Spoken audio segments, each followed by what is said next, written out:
is a shop local program started by Teamster Local 1932 that has brought together hundreds of locally owned businesses to provide discounts for residents who make shopping locally their priority. Everything from restaurants like Corky's to fun times at SB Raceway and much, much more. If you're not currently a Teamster and you want access to these local business discounts, contact Jennifer at 909-889-8377, extension 224.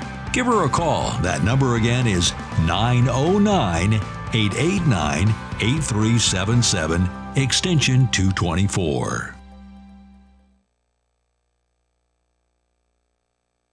Rick Smith Show. Now, here is the voice of the working class, Rick Smith.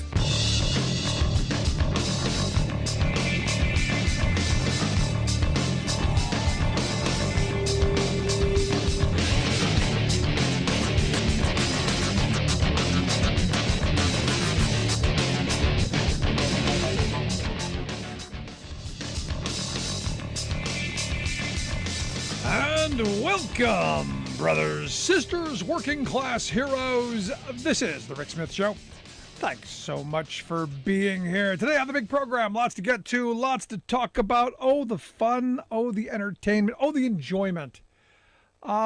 We found out recently that we've got a Pennsylvania Senate candidate, Dr. Oz, who evidently thinks that kids having sex and having kids with their cousins, not a big deal. As long as it's not your first cousin, that second one, I guess he grew up in an environment, kissing cousins things, okay, not a big deal. As long as it's not your first cousin, you do what you got to do. Also found out that Donald Trump actually did have the nuclear secrets that he claimed that he didn't have, and stored them there at his Golden Palace. And the weird thing is not a peep from the party of family values or the party of law and order. Very interesting. The silence, kind of deafening. Crickets, if you will. And why? Because, well, this is who the Republican Party is. This is who they are, and their candidates, the candidates, they're fun. Some bad, some worse, some even worse than worse. And, for instance, and this is one of those things I wanted to get to yesterday, but didn't have a chance. Because understand, I've believed for years that, Democrats, Republicans, Independents, Greens, Libertarians, everybody kind of in the same, heading towards the same destination. We want to get to the same kind of place. I'm questioning that in a huge way. The kind of world conservatives want to move us towards, frightening. And I look at this state senator from South Carolina. South Carolina. A guy named Richard Cash. He, again, now go back to Dr. Oz. Hey, it's okay as long as you're not first cousins. This Senator Cash, he's making the case that 16 and 17-year-olds are mature enough to get married as long as they've got parental consent, but oddly enough, not mature enough to access birth control, even with parental consent. It's just weird, and I guess you have to hear the clip, and I got to play this because South Carolina Senator Brad Hutto asks Senator Cash about his position on contraception. And, well, I think you just got to let the good senator from South Carolina speak for himself. They're not mature enough to be taught about contraception in school, and they're not mature enough to receive contraception on their parents' health plan, and they're not mature enough to get contraception from the health department, but they are mature enough to get married? Is that what you're saying? Well, it's a fair question, and I'm happy to answer it. I think my position, when this has come up before, is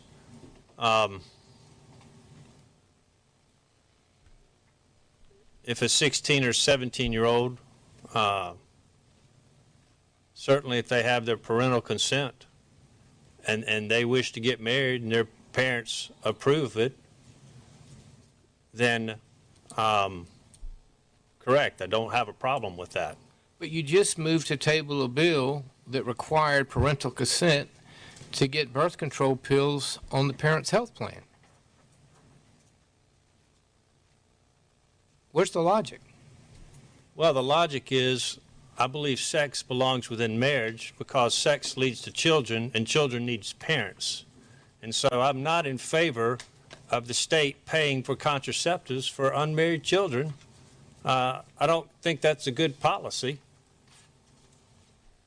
I think children come from sex, and children need a mommy and a daddy, and that means marriage.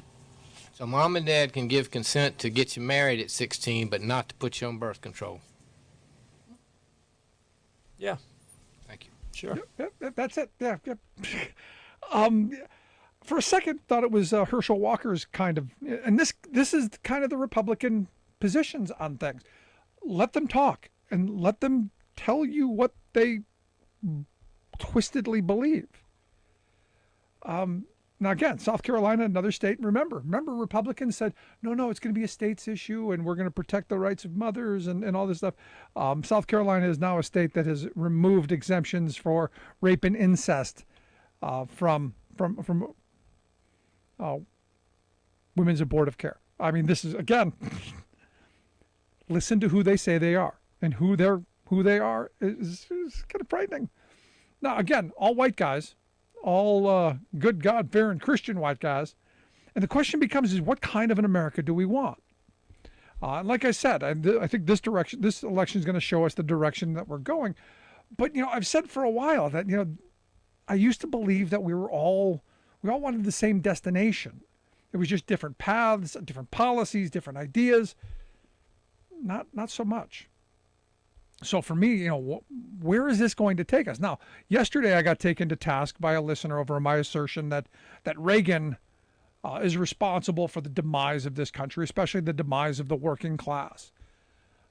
He still buys the myth that Reagan single-handedly took down the Soviets and is responsible for sliced bread or whatever. Still buys that myth of the sainted Reagan. And as I was going through this back and forth, my problem is I'm not a true believer in any one. There are no absolute heroes in any world. I don't even agree with myself 100% of the time. So I don't understand blind loyalty. I don't understand this kind of this blind faith. I understand making lives better. I want people's lives to get better. That's my North Star. When I was a kid growing up in the projects, I think about that kid growing up in that same place I lived and what opportunities and chances that kid's going to have. And I want them to have the same, if not better, than I had. It's pretty simple. But I look at this kind of division that's going on, and I'm curious your thoughts. 1-866-416-RICK, 1-866-416-7425. Are you concerned about the direction that we're going based on this blind faith ideology? This kind of command and control of individual liberty and lives while saying it's about individual liberty and lives. For instance, federal judge in Texas, story broke today, has declared it unconstitutional for the Affordable Care Act to require insurance and employers to offer the HIV prevention drugs as part of their plans, claiming that somehow this violates Christian religious liberty. Well, kind of bizarre, but this is what it is. It's not like only gay people get HIV. I think we're past that. So I'm not sure what the rationale here is, other than just this control. And you listen to these ideologues, and the stuff that they throw is crazy. I mean, I go back to Dr. Oz. A clip has been unearthed of Dr. Oz speaking, saying that the uninsured don't have a right to health. which is kind of a twisted thing to say.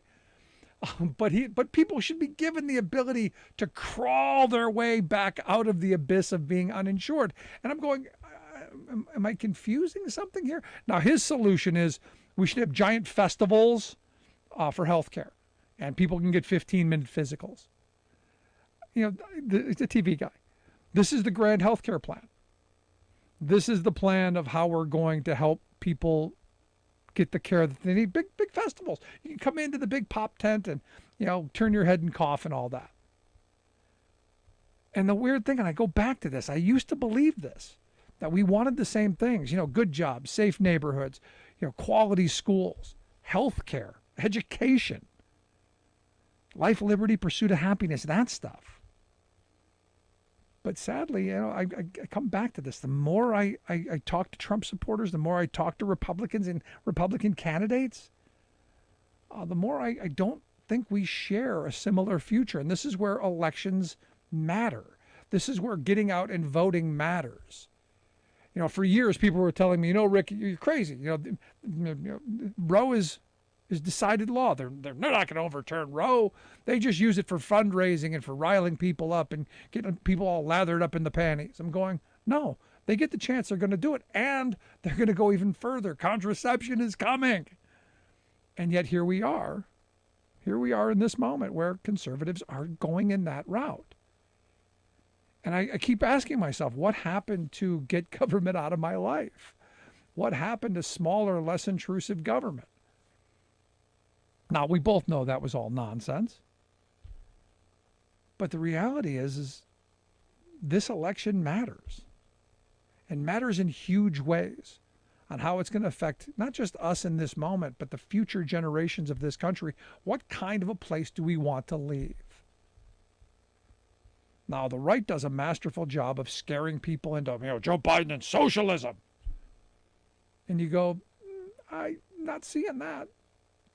By all means, share. I'd love to hear the thoughts on what is socialism, especially from people who collect Social Security. I usually get, and those are the people who usually yell that the most because they're the most afraid of it. The ones who are secure with Social Security and Medicare.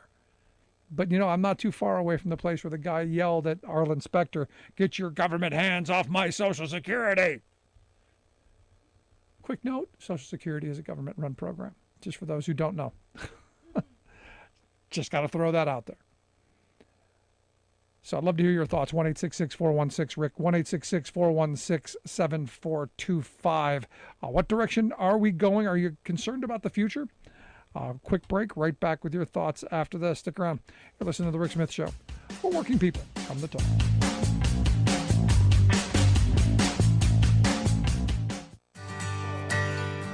From the steel mills of Pennsylvania, to the auto factories of Michigan, to the modern makers movement, manufacturing makes our nation great. I'm Scott Paul, President of the Alliance for American Manufacturing. We bring business and labor together to advocate for policies that everyone can agree on. Together, we can strengthen manufacturing and create good-paying American jobs. Help us keep it made in America.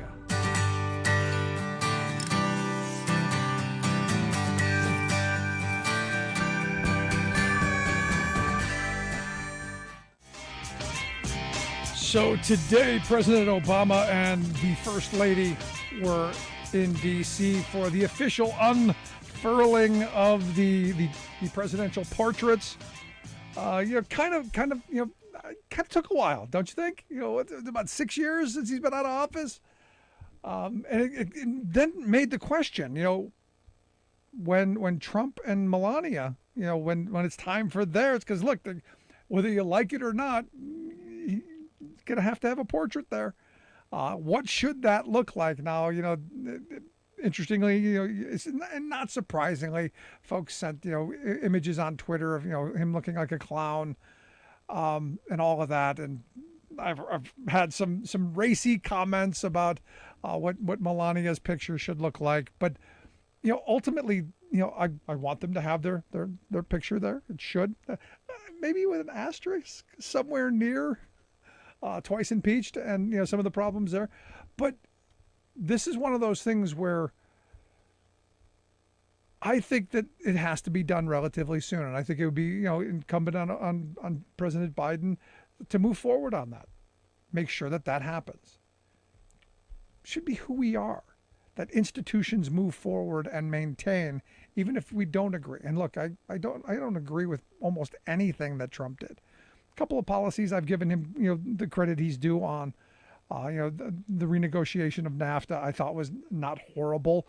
He got a lot of input from labor and a lot of input from Democrats, and that that bipartisanship did help move it forward. The tariffs on China, I give him credit for that, even though it wasn't part of a bigger plan that you should have engaged the rest of the world around. But those are things that I agreed with and have always said that. What's interesting to me is I can't find a Republican right now who's going to give Joe Biden the credit that I think he deserves in this moment.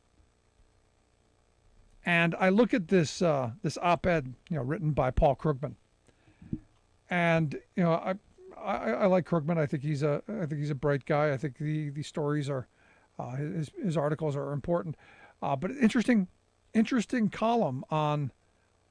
And look, this will make the Trump cult really, really angry, because he asked the question, has Biden economics been good for workers? And the answer is, yes.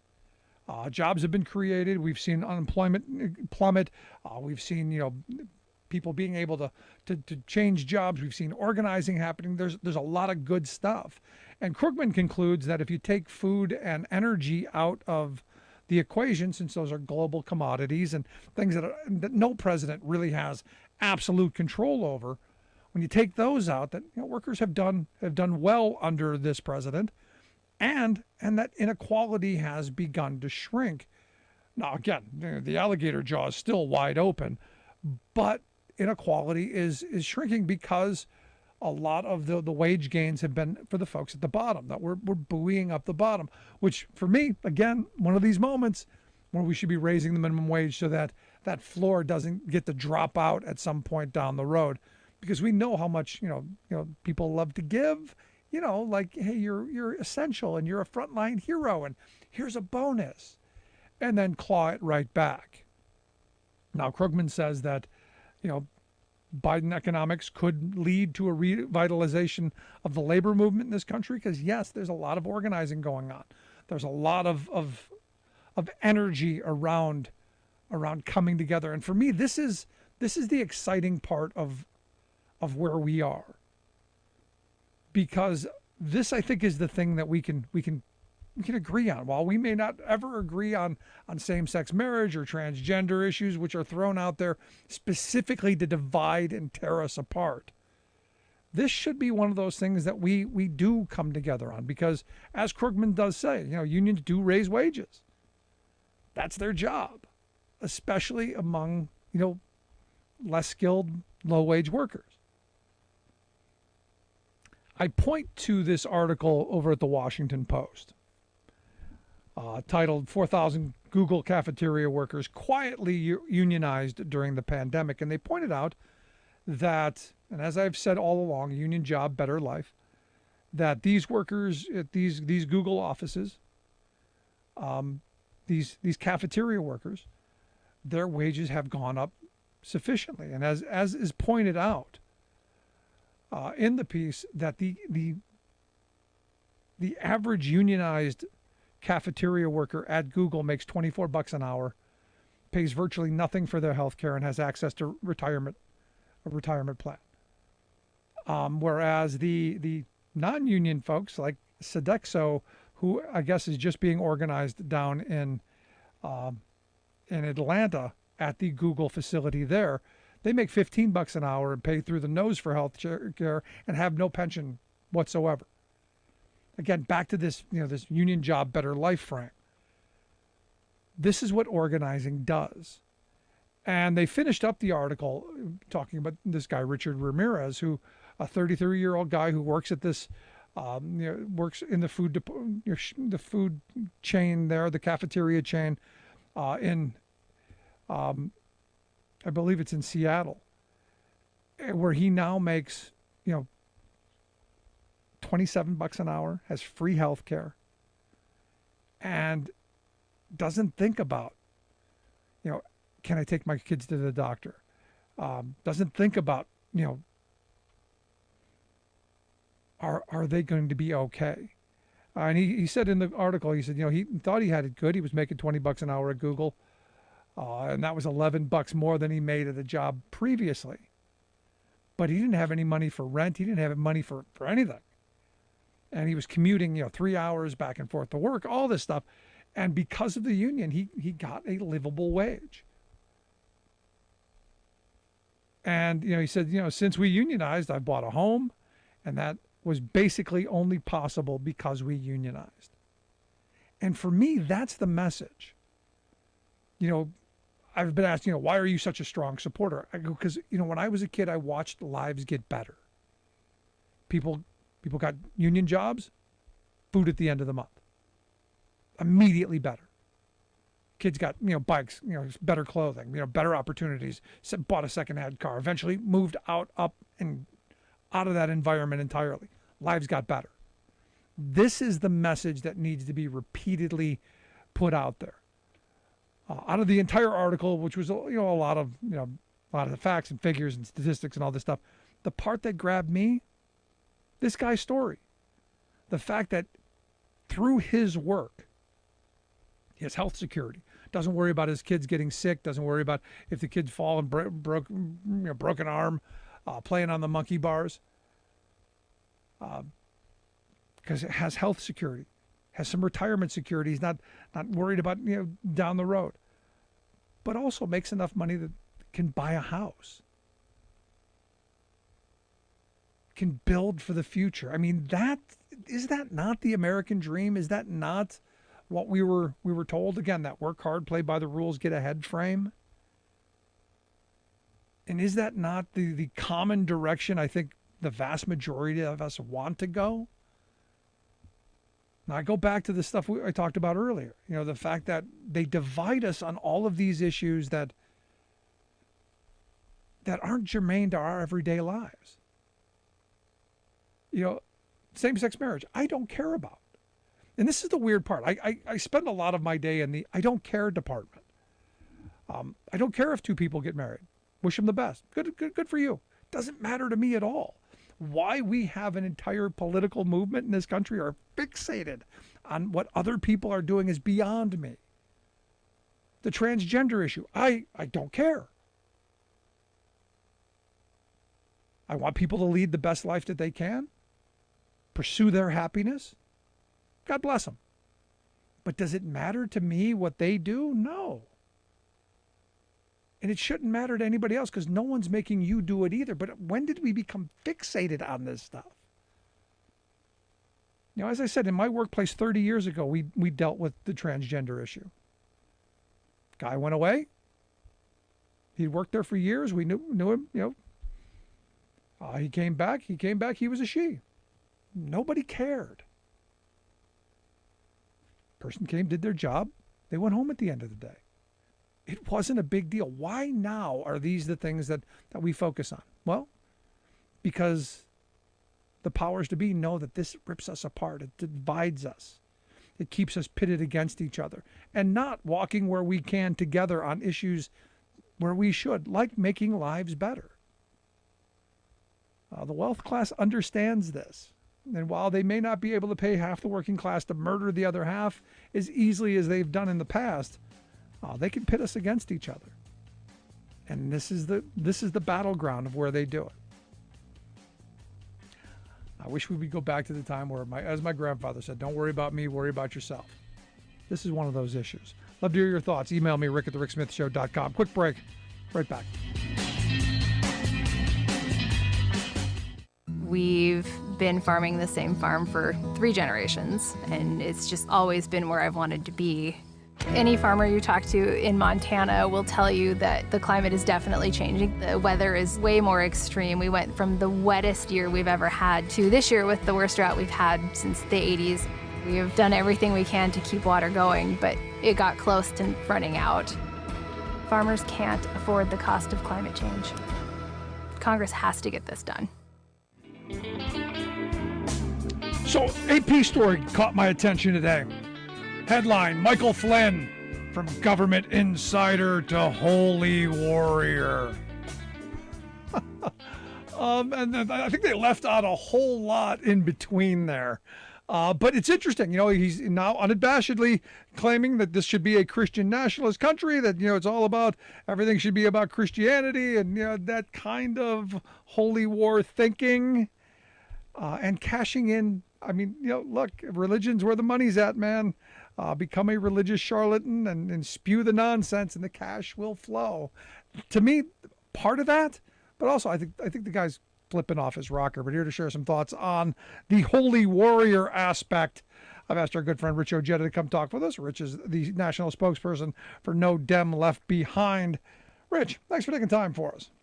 Anytime, Rick. I always enjoy it. So, what do you think from government insider? He was national security advisor, part of that, to now Christian warrior. Well, I think what you said, it kind of makes me think that he's trying to lean towards becoming the next televangelist. Because everybody knows how lucrative that is in the United States of America, and I could see him with dollar signs in his eyes. The mere fact of what this guy has done since getting out of the military is absolutely just sickening, and like, one of the things that Colin Powell said before his passing was that the Army should bring Michael Flynn back on active duty and court-martial him for the crimes that he has committed. And it just seems like he gets worse and worse and worse. And it's quite scary, but it's also kind of scary when you think that a person like that actually climbed all the way to the level of 3-star general in the United States military. And, I like to think that the leaders in our military, that you don't get to that level unless you have your stuff wired tight, solid, a good leader. And, seeing Michael Flynn, I know that, he's a rarity.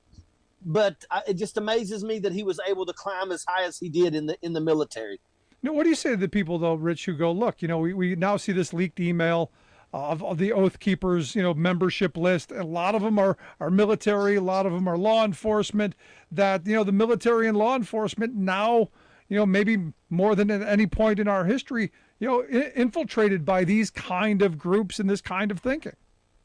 Yeah, and they need to be absolutely purged from the military, purged from the police force, purged from, running for office. All of these people, none of these people deserve to serve in leadership roles. If you were in the military and you were home on leave and you hung out with some of these guys, I get it. Maybe because I can remember Oath Keepers in my hometown. And there was a group of them, and they would always go and serve as the security for some of the festivals and stuff like that. But, after seeing what took place on January the 6th, knowing how involved they were, we're getting ready to watch Elmer Fudd, their leader, who shot his eye out on a daggone gun range. We're about to see him get, prosecuted. And, I think now that we've seen all that and we know exactly what the Oath Keepers are about, then that's a different story. Some of these people need to be absolutely purged, but even if they're like young soldiers, they had better absolutely be willing to, 100% denounce this organization. But what do you say to the people who look at, the 3%ers, the Oath Keepers, the Minutemen, all of these militia groups, and for years have been saying this is who they are? Why are we now surprised that they proved what people have been saying all these years? Yeah, well, it's easy to see these people and see how dangerous they are, and listen to their words that they spread and the propaganda that they spread. But on January 6th was different. January 6th was no more. It was no longer talking. Anybody can run their pie hole all they want, but when you actually put action to it, then that's a different story. It kicked it up another notch. And now, seeing what the Proud Boys and the Oath Keepers and the 3%ers did, when they participated in January 6th, that's a different story. Now, as far as I'm concerned, they are a criminal entity and they need to be treated, period. Yeah, no, again, the leader of the Oath Keepers on trial, going to be tried to fire his lawyers, and when I saw it, I think I mentioned this the other day. It seems to me just an attempt to prolong the inevitable, which he's going to be tried and hopefully convicted. The judge was having none of it. Yeah. Oh, absolutely. They're going to play this BS games. Just like your Steve Bannons and people like that. They always think that they're one step of everybody. And the truth is they're one step ahead of the poorly educated base. But anybody that's got their head on straight knows and can see them coming a mile away. At the end of the day, these people are going down. I believe that the leaders of the Oath Keepers and the Proud Boys, I look for at least 15 years. That's my thoughts. Wow, and that would be helpful. Now you brought up Steve Bannon. It's expected Thursday for him to be indicted. Yeah, and this was part of the whole stealing from the wall. And that's one of the things that always bothers me is you have all these people out here that are Trump loyalists that, don't realize Donald Trump had 14 days between the time they stormed the Capitol until the time he left office. He didn't even try to pardon those people that stormed the Capitol for him, because he didn't care about them. He pardoned Roger Stone. He pardoned Manafort. He pardoned Bannon. He pardoned Flynn. Those are the types of people that he pardoned. He didn't care about the actual people that stormed the Capitol for him. And that's how it is. So, at the end of the day, I just wish more people would wake up and see the writing on the wall, because that's what this is. I want to see Steve Bannon go down. I don't want to see 30 days. I know that on two parts of his crime, those can go up to a year each. I want to see him get a year for every one of them.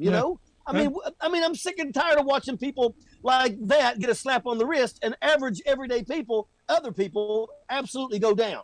Yeah, I'm right there with you. You're listening to the Rick Smith Show. We're Rich Ojeda. Rich is the national spokesperson for No Dems Left Behind. NoDemsLeftBehind.com, the website. We'll get links out on social media. I can check out the work that they do. Now, again, this is one of these moments where you look at the Trump administration, one of the greatest criminal enterprises I think that's ever taken office, and we're starting to see, I think, a number of people being on trial. How come we haven't really seen the kind of rolling over that I was hoping to expect? The rats really trying to save themselves. Do they still believe that in 24 he's going to become president and pardon the whole lot of them? No, I think that it's all about timing right now. I think that everybody, for the most part, wants DeSantis, but they know that DeSantis cannot claim to run for the presidency until Donald Trump is put away and denied to be able to run for the presidency, because first and foremost, as long as Donald Trump is out there claiming he's running, nobody can run against him, because if they do, then they have to go against Trump. And no Republican can win without Trump's base.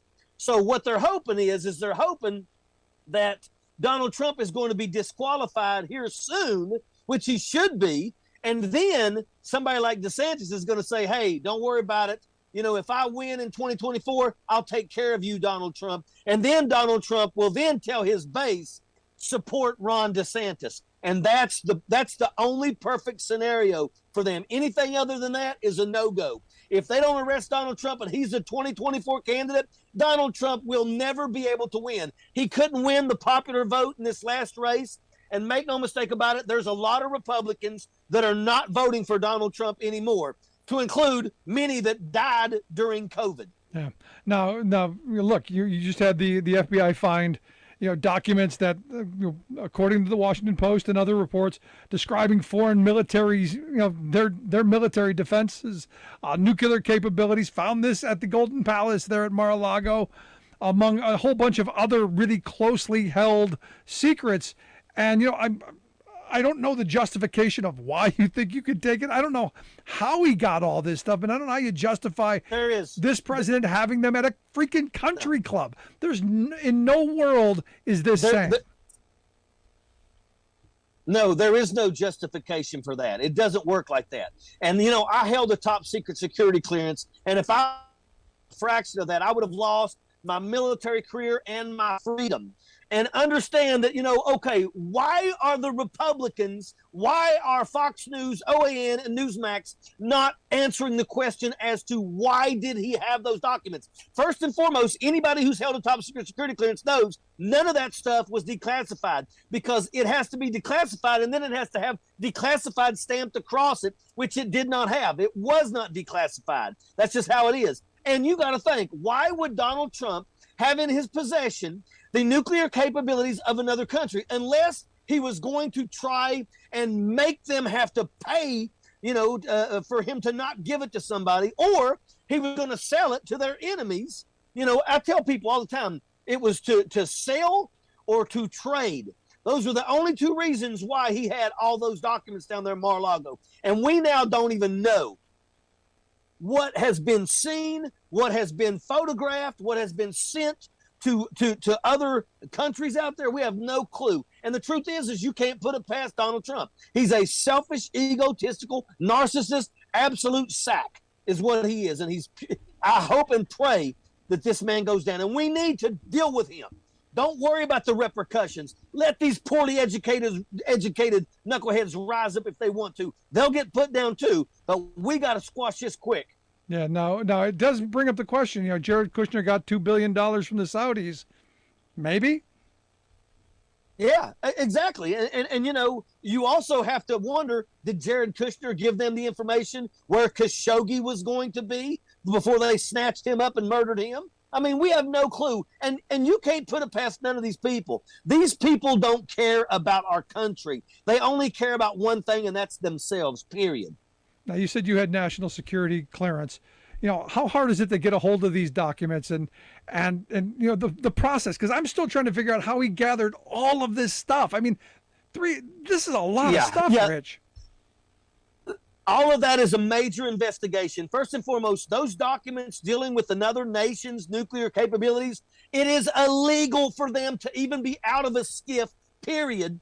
And you got to understand that, a top secret security clearance does not give you the ability to look at those type of documents. Those documents are only seen by literally probably 4 or 5 people, period. That's it.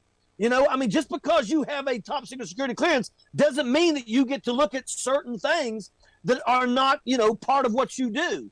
So, how did those documents get from the skiff into those boxes? How did those boxes get from Washington, D.C. to Mar-a-Lago? Because make no mistake about it, anything that is secret, top secret, classified, it cannot move in a regular moving truck. And I believe that's exactly what happened. That alone is a crime. All of this stuff. For anybody, to get a security clearance, even a secret, it takes forever. It's months of paperwork. And you got to go back and you've got to remember every person's name. They sent people to my hometown and talked to my middle school teachers and asked them, could Richard Ojeda be trusted with secret information? That's the level that they go to when you get a clearance like this. So, it is just hard to imagine. Jared Kushner and Ivanka didn't even go through the process. Donald Trump told them, give them a clearance when they did not go through the process. They didn't go through the 3 months of paperwork. They didn't do any of that. Donald Trump basically gave them a pass.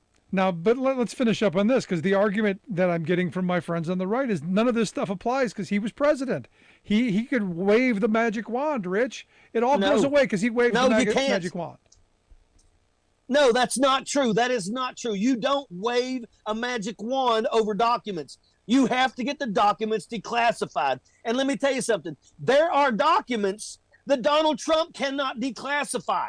Just because he's a president of the United States does not mean he's above the law. That's what our country is all about.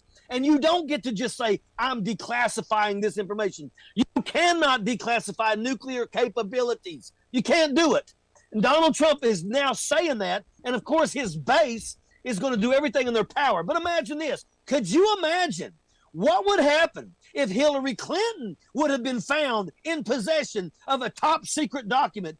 They would have went absolute crazy. Remember, they had 4 years to find Hunter's laptop and Hillary's email, and they failed miserably. But you know, that's the same crowd right now that acts as if Donald Trump didn't do anything wrong. Make no mistake about it. Those were the ones that were screaming lock her up the entire time. And it's absolute garbage. No, I'm right there with you. Rich, as always, great stuff. Appreciate the time, man. Keep up the passion. All right, brother. I appreciate you, man. Our good friend Rich Ojeda. Make sure you check out the website, NoDemLeftBehind.com. We'll get links out on social media. You can take a look at that. Quick break. Right back. Stick around.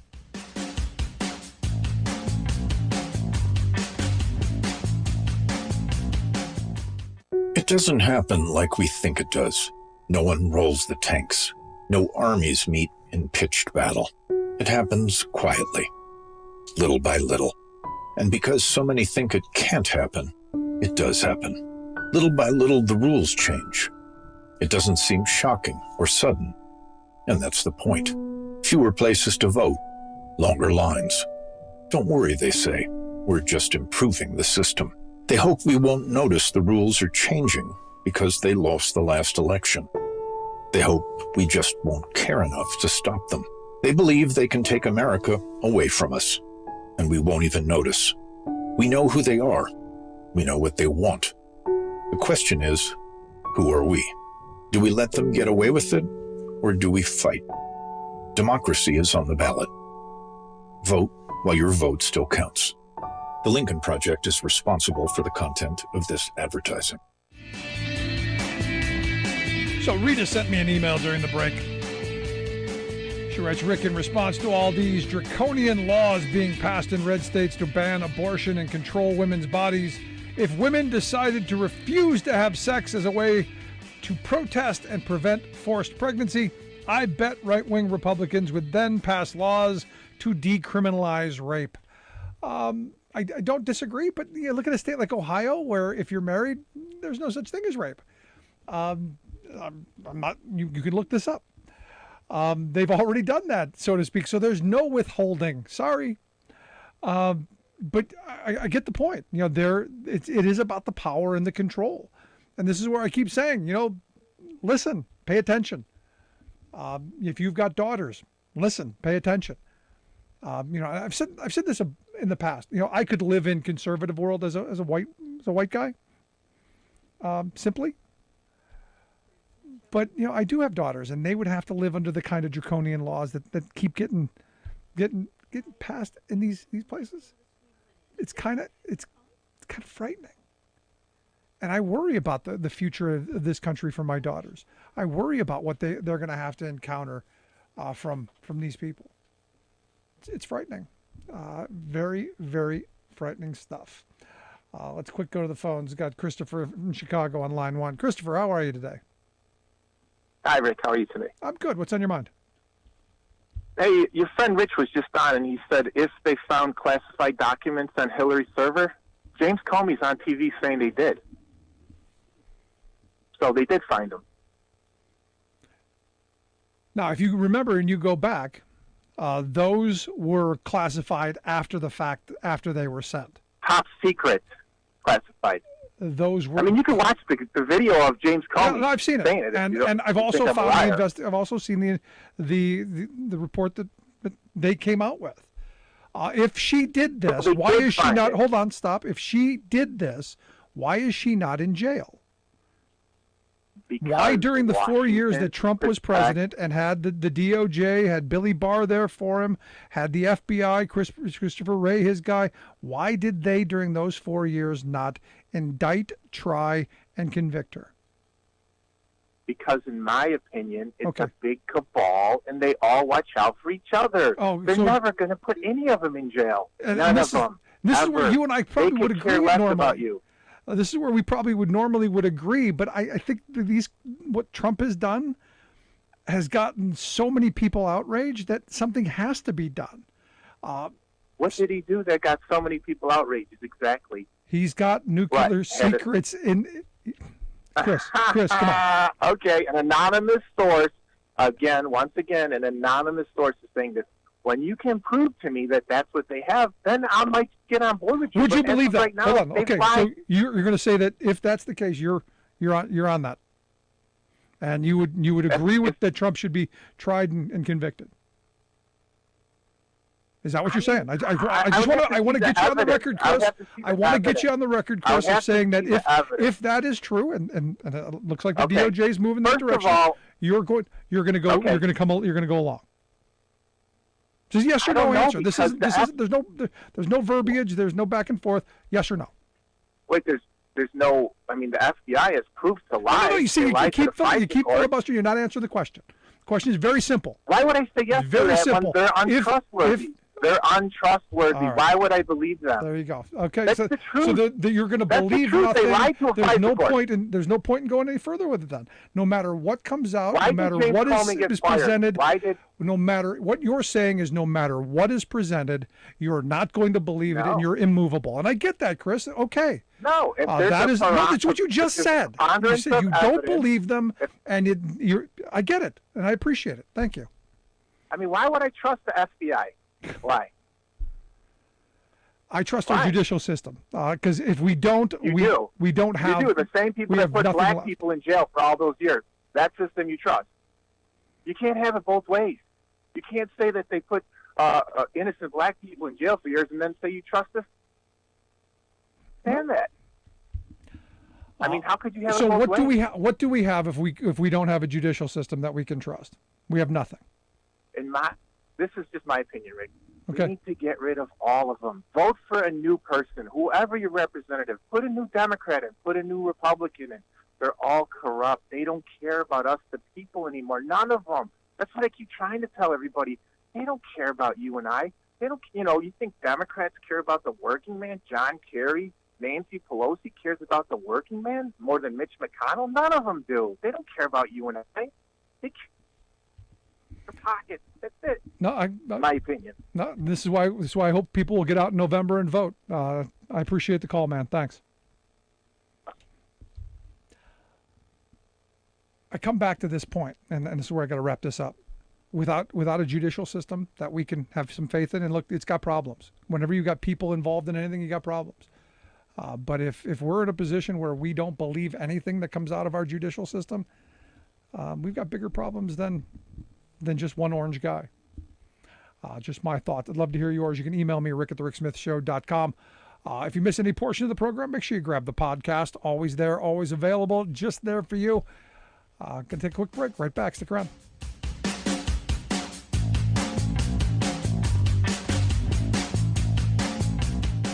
All right, now you're just like Daddy. Huh? They'll probably never know about his thousands of hours of on-the-job training. There you go, Daddy. Or that he spent as much time in the classroom as someone with a master's degree. You and I know he's one of the experts when it comes to electricity. Part of the team committed to doing the job right. They call him Dad. You call him the electrician right down the street. IBEW, the power professionals in your neighborhood.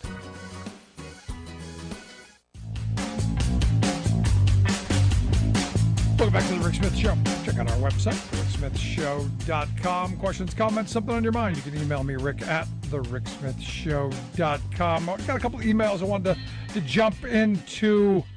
Caught my attention, and if you want to email me, rick@thericksmithshow.com. I do answer all emails, and then sometimes we get them here on the air. No name, just an email address. Rick, your Teamster caller yesterday talked about labor's violent past, which most people don't really know anything about. I love your labor history. And two, how do we get labor education into the schools? Been asking about that for a very long time. Something that we should teach, actual history, actually what happened. Wisconsin has a labor history component to their education system. I think it's a quarter, sometime in high school, where you learn about, the struggles, the battles, the fights, the labor wars that happened in this country. And I say that component, and I'm surprised that the Republicans, and maybe they have, if my listeners in Wisconsin want to chime in and let me know. It's, back in 2011 when you had the huge uprising of, everyone going to the Capitol, that was cited as one of the things that they hearkened back to their education and understanding how important labor organizing is and standing up in the face of fighting for labor rights. So when Scott Walker at the time, through Act 10 was trying to, and eventually did, basically screw over all the state workers and, did a whole bunch of really, really terrible things that didn't help the state and certainly didn't help workers. Helped the rich people though. And that's what it was meant to do. But, all of those TAAs from the University of Wisconsin-Madison who started that uprising, that's what they hearkened back to. So yeah, we need labor education. It's part of why we do labor history into. It was part of the reason that we decided that it was important to remember that stuff, because I'll tell you, even as much as I'd like to think I know, there's always more. It's quite remarkable. Another email, Rick, love the show and the work you do. You had a Trump caller yesterday talking about unions. I'm curious your thoughts on his assertion that unions killed people and his belief that the movie Hoffa was real. Well, the movie Hoffa was, there were some liberties. I remember I had interviewed former President Jim Hoffa about his father and about the movie, and no, they did push back on it. And I do find the movie entertaining. I find it interesting. Now there are stories that kind of stuff did happen. My grandfather told stories of people doing things that they weren't proud of. But when you're put in desperate situations, when you're in desperate conditions, desperate people do desperate things. And that's where I'm going to leave that. Do I know that unions killed people? I think there was the mine worker story. Anytime you've got people doing things, you've got people doing things, man. And if we're going to go down that path, compare, what's corporate America done? How many people did they take out over the years? So history is what it is. People fighting for their opportunities. And again, history we should be learning, an unvarnished history. There was some stuff that went on.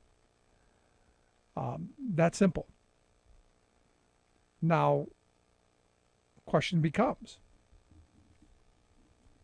in this moment, learning our history, do we want to have a desperate working class? Do we want to have people who have nothing left to lose? And we're getting there. You listen to a lot of the people who are organizing right now in large numbers. They're almost to the point where there's nothing to lose. There's no hope and opportunity. That idea that we talk about in the program all the time, work hard, play by the rules, get ahead. That get ahead part is really important to that equation. And too many people it's not yet there for them. James writes, got another email talking about my interview with Secretary of Labor Marty Walsh. Said that he loved the discussion about the Fast Food Act in California. Hope that the plight of workers and the ability to do better. The part that caught my attention is he said that we're coming in the first generation of Americans who, for the majority, have no pension savings for their retirement. Ask presently what 60-year-old adults who have paid their mortgage, who put their kids through college, what they have in their 401ks. He says the ones that I have asked have anywhere between $20,000 and $60,000 to last potentially the next 20 years. And this is what I've been saying for a while. We're heading towards a retirement crisis because there's going to be people my age and a little bit older who are heading into retirement with nothing. The average 401k, they say something like $20,000.